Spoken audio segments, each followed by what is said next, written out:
सबसे महत्वपूर्ण आप सभी छात्र छात्राएं, मैं बहुत ज़्यादा समय आपका नहीं लूँगा, लेकिन कुछ चीज़ें हैं जो हमें जाननी चाहिए। हिंदी दिवस हम मनाते हैं, लेकिन दुनिया की जितनी भी शक्तिशाली भाषाएं हैं, आपने बहुत कम सुना होगा कि उसका दिवस मनाया जाता है। जैसे इंग्लिश के लिए मैंने नहीं सुना कि उसके लिए कोई डे निश्चित है। भारत जब आज़ाद हुआ था तो उस समय इस पे बहुत विमर्श हुआ कि इस देश की राष्ट्रभाषा कौन सी हो, लेकिन विविधताओं से भरा यह हुआ देश यह निर्णय नहीं कर पाया संविधान सभा के अंदर कि इस देश की राष्ट्रभाषा कौन सी होनी चाहिए। हालांकि बहुत सारे लोगों ने, जैसे डॉक्टर अंबेडकर, वो संस्कृत को राष्ट्रभाषा बनाने के पक्षधर थे, लेकिन हिंदी पे सहमति नहीं हो पाई। इस असहमति को देखते हुए जब संविधान सभा ने दोनों ही भाषाएं समानांतर, यानी अंग्रेजी भी चलेगी और हिंदी भी चलेगी, ऐसा अगले 15 सालों तक के लिए एक व्यवस्था दी और यह देश उसी तरह से चल रहा था भाषाई क्षेत्र में। लेकिन लगभग 26 जनवरी 1950 का वो जो एक अपना निर्णय था, जिसकी मियाद लगभग 15 साल के बाद 1965 में पूरी होने वाली थी, भारत सरकार ने एक ऑफिशियल लैंग्वेज एक्ट बनाया 1963 में, और उन्होंने कहा कि जब तक, उसमें एक ऐसा पैरा है कि जब तक कोई भी राज्य सहमत नहीं हो जाता है हिंदी के लिए, कोई भी राष्ट्रभाषा थोपी नहीं जाएगी। उसका आशय यही है। यानी समय पूरा होने से 1.5 साल पहले ही भारत सरकार ने ये एक्ट भारत की संसद में पास कर दिया। तब से एक और बल मिल गया, जो भाषाई मामले में एक नहीं होना चाहते हैं, जो राष्ट्र में एक भाषा के विरोधी कहना उचित नहीं होगा, लेकिन शायद वो सहमत नहीं है। लेकिन मुझे लगता है कि दुनिया में हर राष्ट्र की अपनी एक भाषा होती है और किसी न किसी को 2 कदम आगे बढ़ना पड़ेगा और 2 कदम पीछे हटना पड़ेगा। इस क्रम में मैं आपको एक उदाहरण देता हूँ। भारत पे किसका राज्य रहा था 200 सालों तक, आप बताइए, जोर से बोलिए, जोर से बोलिए तो ठीक है। लेकिन शायद आपको जान के सुखद आश्चर्य होगा कि अंग्रेजों पर भी किसी का राज हुआ करता था। आपको मालूम है? नहीं। 1066 ईस्वी में फ्रांस की एक छोटी सी प्रजाति थी, एक फ्रांस के कोने में रहती थी, उसका नाम नॉर्मन्स था। क्या था? नॉर्मन्स था। उन लोगों ने ब्रिटेन पे अधिकार किया, लंबे समय तक ब्रिटेन पे उन्होंने राज किया। इतना ही नहीं, उनकी अपनी भाषा जो लैटिन से मिलती जुलती थी, या लैटिन ही थी, आप ऐसा कह सकते हैं, उन्होंने थोपा। किस पे? अंग्रेजों पे।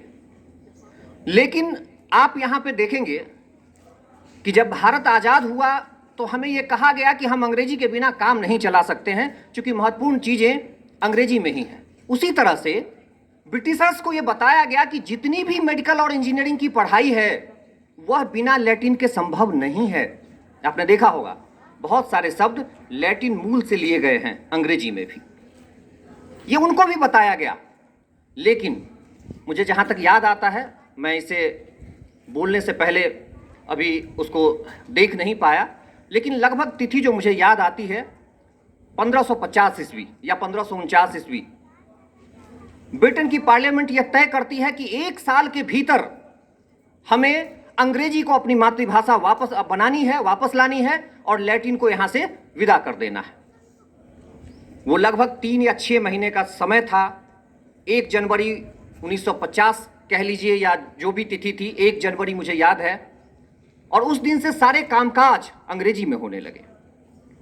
तो ये इस तरह का जो है हमारी इच्छा शक्ति होनी चाहिए, सरकारों की भी, नागरिकों की भी। हम हिंदी भाषी हैं, हमें हिंदी अच्छी लगेगी ही, लेकिन जो हिंदी भाषी नहीं भी हैं, चूँकि ज़्यादातर लोग हिंदी बोलते हैं, या ये सहमति ही बन जाए कि कोई भी एक भाषा हमारी हो जिस पे हम ये कह सकें कि हमारी राष्ट्रीय भाषा है, तो हमें इसमें भी कोई आपत्ति नहीं है।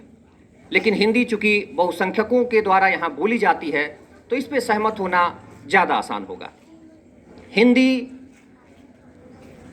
आप देखेंगे कि हिंदी में जब हम बोलते हैं कुछ भी, अगर कोई ज़्यादा शुद्ध हिंदी कह दिया तो लोग उस पर हंसते हैं, जबकि उनकी सारी एक दो अगर अंग्रेजी के शब्द उसमें देखे जाएं तो वही बस रहता है, नहीं तो हिंदी ही रहती है, लेकिन उन्हें हंसी आती है। अगर आपको ही हिंदी में कि मित्र तुम यहाँ पे आके हमारे साथ भोजन करो, तो शायद आपको सुनने में अटपटा लगे। मित्र कह रहा है, भोजन करो कह रहा है, आओ ब्रेकफास्ट करो ऐसा बोलना चाहिए था, लेकिन हम उस पर हंसते हैं। जो पुरानी फिल्में हैं उसमें भी अगर शुद्ध हिंदी कोई बोल रहा है तो उसे हंसी का पात्र समझा जाता था। मैं जहाँ तक समझता हूँ, मैं अभी तक जहाँ तक बोल गया हूँ, मैंने बीच में एक भी अंग्रेजी शब्द नहीं रखा है। कभी कभी ये मुश्किल होता है, मैं रखना बेकार भी नहीं समझता हूँ, क्योंकि उससे भाषा के प्रति जो एक मैं अंग्रेजी में शब्द कहता हूँ असहनशीलता, इसको इंटॉलरेंस कहते हैं, तो मैं उसे भी बनाना नहीं चाहता। अब बटन को, ये बटन जो है, बटन तो बटन ही है, अब बॉट और न कहने में कोई दिक्कत नहीं है, न होनी चाहिए। लेकिन भाषाई प्रदूषण, जब हम अंग्रेजी बोल रहे हों तो हमें अंग्रेजी में ही बोलना चाहिए, और जब हम हिंदी बोल रहे हैं तो प्रयास करना चाहिए कि उसके अधिकतम शब्द हिंदी में ही हो। और हमें गर्व क्यों न हो अपने भाषा पे। जिस संस्कृत के मूल से यह हिंदी निकली है, उस संस्कृत के मूल से केवल हिंदी ही नहीं निकली, ये भारोपीय परिवार की भाषा संस्कृत कही जाती है, और इससे बहुत सारे, आपको मालूम होगा, जर्मन भाषा, कई सारी यूरोपियन भाषा भी इसी मूल से निकली है। तो जो चीज़ हमसे निकली है, और सबसे अंत में मैं आपको यही कहूँगा कि अपनी माता अगर दिखने में श्याम वर्ण की हो, या आपके हिसाब से, किसी के भी हिसाब से अच्छी ना हो, तो भी वो हमारी माता ही होती है ना। तो जो हमारी माता है उसको हम उसी रूप में स्वीकार करते हैं, और गर्वोन्नत मस्तक से स्वीकार करें, इसी आशा और विश्वास के साथ कि आप हिंदी के प्रति अपने हस्ताक्षर भी हिंदी में करिए। जब हम लोग ये आपके कक्ष में निरीक्षक बन के होते हैं, तो मुझे एक भी बच्चा हिंदी में हस्ताक्षर करते नहीं दिखाई पड़ता है। आप कर सकते हैं, आप अभी बदल भी सकते हैं, क्योंकि हस्ताक्षर अभी आपने करना ही शुरू किया है। तो मैं पुनः इसी आशा और विश्वास के साथ कि हिंदी के प्रचार प्रसार में और हिंदी को पुनर्प्रतिष्ठित करने में आपकी महती भूमिका होगी, मैं आप सभी का आभार व्यक्त करता हूँ। धन्यवाद प्रभात सर। आप